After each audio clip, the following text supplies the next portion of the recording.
we have come to the end of a long journey. The American people have spoken, and they have spoken clearly. A little while ago, I had the honor of calling Senator Barack Obama to congratulate him,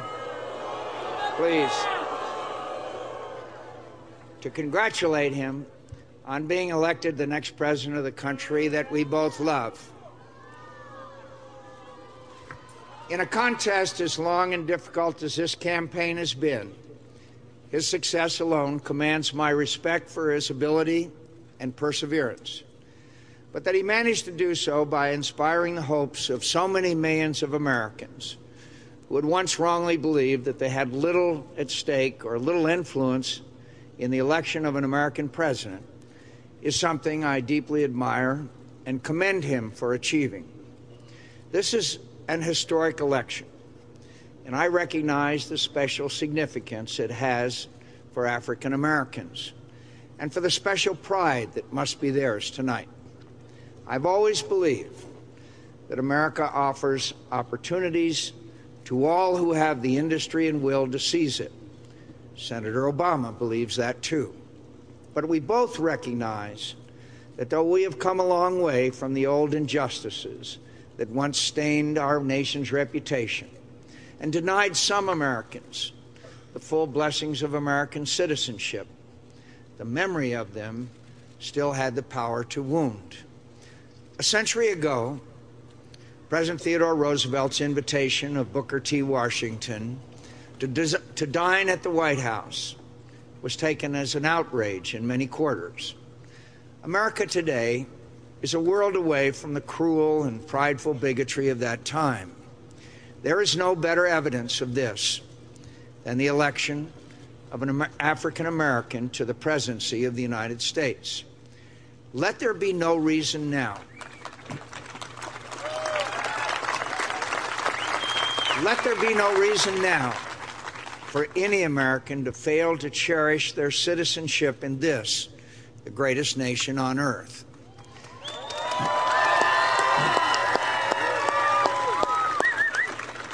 Senator Obama has achieved a great thing for himself and for his country. I applaud him for it and offer him my sincere sympathy that his beloved grandmother did not live to see this day.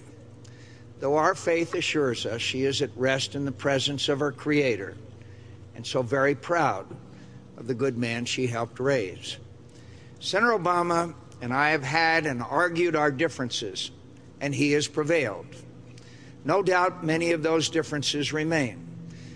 These are difficult times for our country, and I pledge to him tonight to do all in my power to help him lead us through the many challenges we face.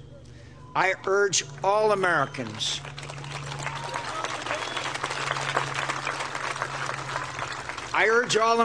who supported me to join me in not just congratulating him, but offering our next president our goodwill and earnest effort to find ways to come together, to find the necessary compromises, to bridge our differences, and help restore our prosperity, defend our security in a dangerous world, and leave our children and grandchildren a stronger, better country than we inherited.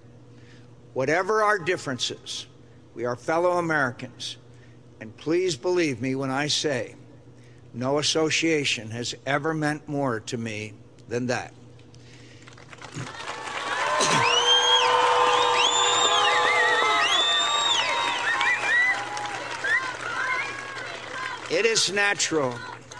It's natural tonight to feel some disappointment, but tomorrow we must move beyond it and work together to get our country moving again.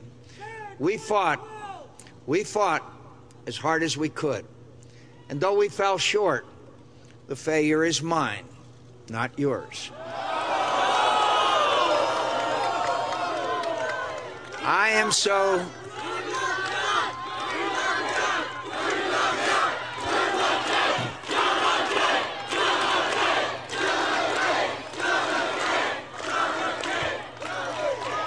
so deeply grateful to all of you for the great honor of your support and for all you have done for me. I wish the outcome had been different, my friends. The road was a difficult one from the outset, but your support and friendship never wavered. I cannot adequately express how deeply indebted I am to you. I'm especially grateful to my wife, Cindy, my children, my dear mother,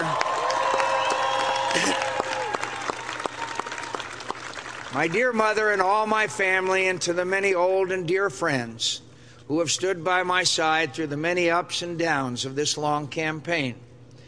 I have always been a fortunate man, and never more so, for the love and encouragement you have given me. You know, campaigns are often harder on a candidate's family than on the candidate, and that's been true in this campaign. All I can offer in compensation is my love and gratitude and the promise of more peaceful years ahead. I am also, of course, very thankful to Governor Sarah Palin, one of the best campaigners I've ever seen.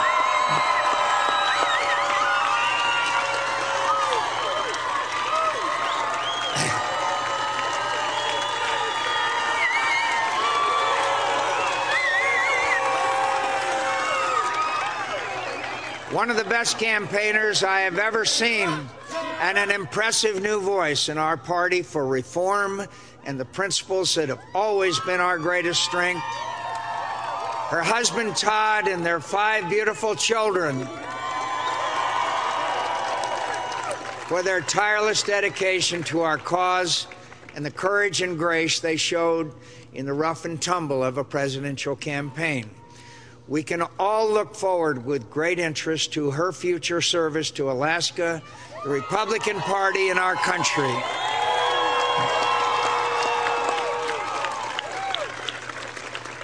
To all my campaign comrades, from Rick Davis and Steve Schmidt and Mark Salter, to every last volunteer who fought so hard and valiantly, month after month, in what at times seemed to be the most challenged campaign in modern times. Thank you so much. A lost election will never mean more to me than the privilege of your faith and friendship. I don't know what more we could have done to try to win this election. I'll leave that to others to determine. Every candidate makes mistakes, and I'm sure I made my share of them. But I won't spend a moment of the future regretting what might have been. This campaign was and will remain the great honor of my life. And my heart is filled with nothing but gratitude for the experience, and to the American people for giving me a fair hearing before deciding that Senator Obama and my old friend, Senator Joe Biden, should have the honor of leading us for the next 4 years. Please, please. I would not be an American worthy of the name should I regret a fate that has allowed me the extraordinary privilege of serving this country for a half a century. Today, I was a candidate for the highest office in the country I love so much. And tonight, I remain her servant. That is blessing enough for anyone, and I thank the people of Arizona for it.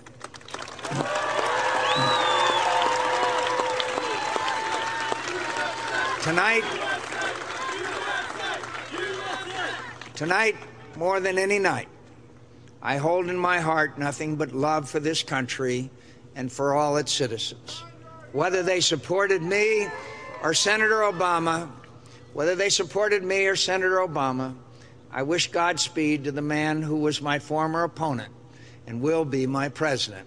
And I call on all Americans, as I have often in this campaign, to not despair of our present difficulties, but to believe always in the promise and greatness of America, because nothing is inevitable here. Americans never quit.